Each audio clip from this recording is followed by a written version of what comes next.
What is OD? Oppositional defiance disorder is a behavioral disorder. According to the Mayo Clinic, symptoms include persistent angry or irritable moods, extreme defiance for authority figures, frequent need to argue, and vindictiveness. Students with OD most often deal with other disorders simultaneously and in addition to OD. Frequent issues that are found to have this comorbidity simultaneously occurring with it are ADHD, anxiety disorders, mood disorders, learning disorders, or communication disorders. The behavior of these students is beyond that of any typical difficult students. There is still research being done, and although scientific research has yet to find a definitive answer on this, neurologists lean toward saying OD has a biological or genetic factor. This is very important for teachers to understand.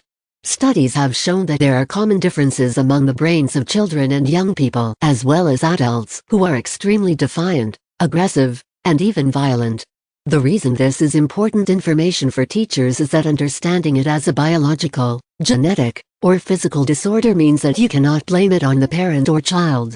In addition, punishment, negative consequences, and/or social rejection do not help when dealing with these students. While there is likely a genetic element to OD, studies have shown that environment and upbringing can exacerbate the disorder. These children are not children who will have 5 minutes in time out and come out wanting to participate and be socially accepted. Rather, most displays of authority only serve to cause these students to raise their level of defiance. There is no limit to their strong will or determination.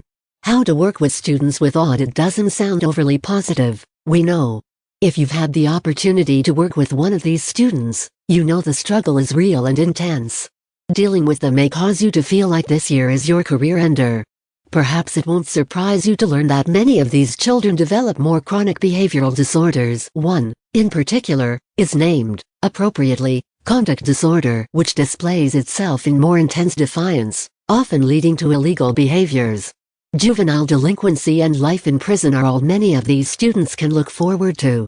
However, studies do show that there is hope.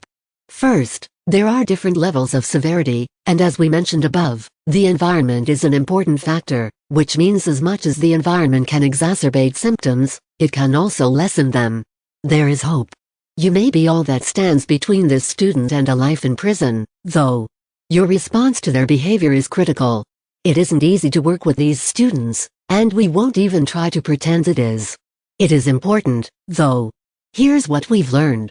Become an advocate if you find it difficult to spend anywhere from an hour to 8 hours a day with this intense behavior. Imagine living with it 24 hours a day. Parents of these children come in all flavors. Some parents are determined to break the will of these children and will discipline them to an extreme, possibly even crossing the line into abuse. Some parents may even have OD themselves and clash violently with their OD child or children.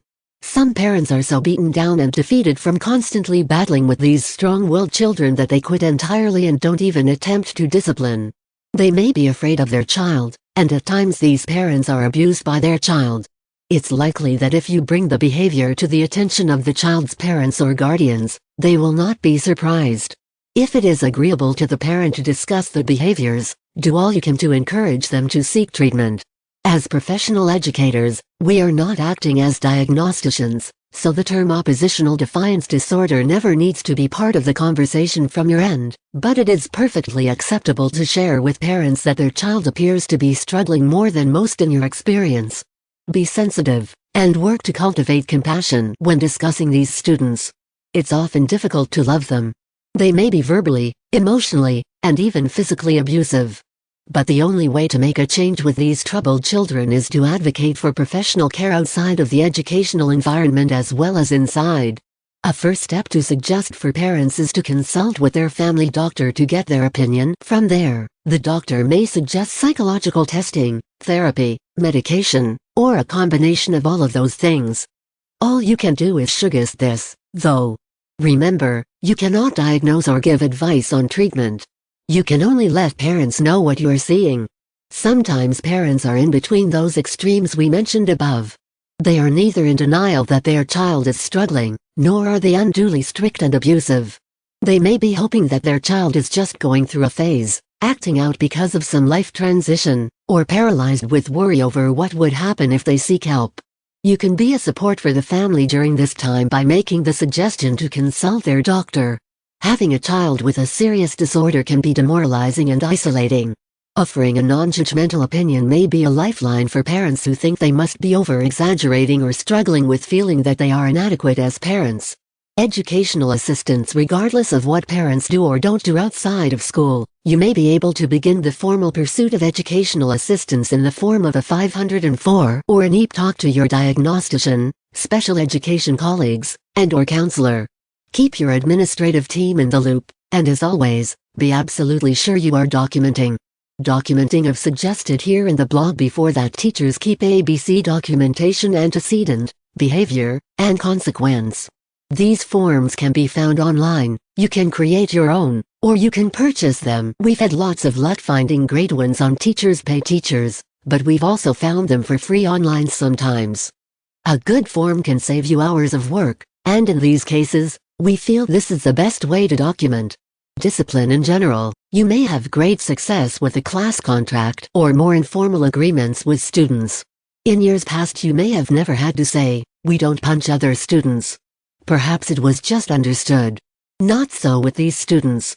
In fact, as your other students participate and follow class contracts, your student with Audit will likely see a class contract as a detailed list of personal challenges.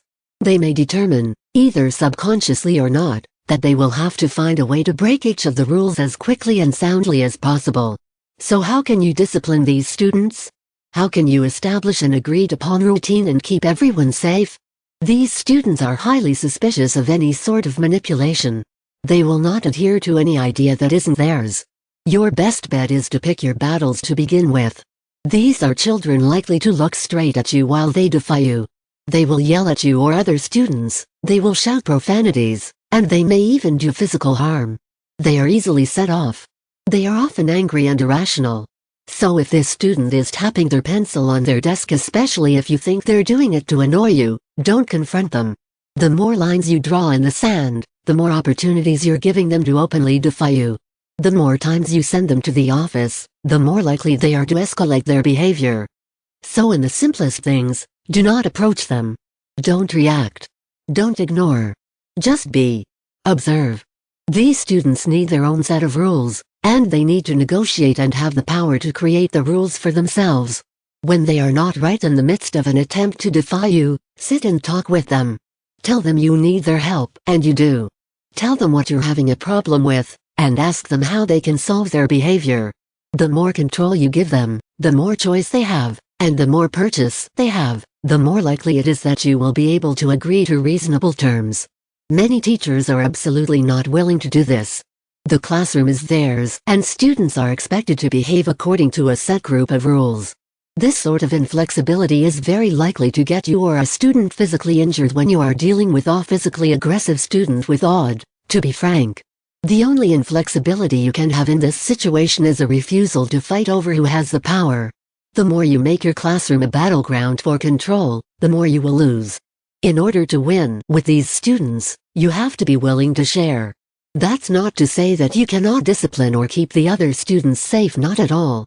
Safety needs to be a non-negotiable, but how your student with Audit approaches it can have the necessary choice factor. He or she may need space. You may be able to agree to let them step outside for a few minutes or request an aide to take them for a cool down or break. You need to find out what works for this particular student, and to do that will take cooperation. Whenever possible, do not show up for the power struggle. These students do respond very well to positive reinforcement. They are rarely praised for things, so catching them being good is really important and influential. Remember not to try to be manipulative. You can acknowledge that they are hard to love, but always follow that up with appreciation. Let them exist outside the box. Give them room to be themselves while also doing all you can to help them with building their social skills, academic resiliency, and behavioral flexibility. Strategies based on cognitive behavioral therapy are most useful for these students. Students with oppositional defiance disorder are at war with everyone around them. It's exhausting for them as well as being exhausting for everyone dealing with them. They want to be loved, and they want to belong, but often have few skills and no idea how to make that happen. In dealing with them, be just as determined and just as defiant, But focus all of that onto making a place that's safe for them to learn and grow. 2.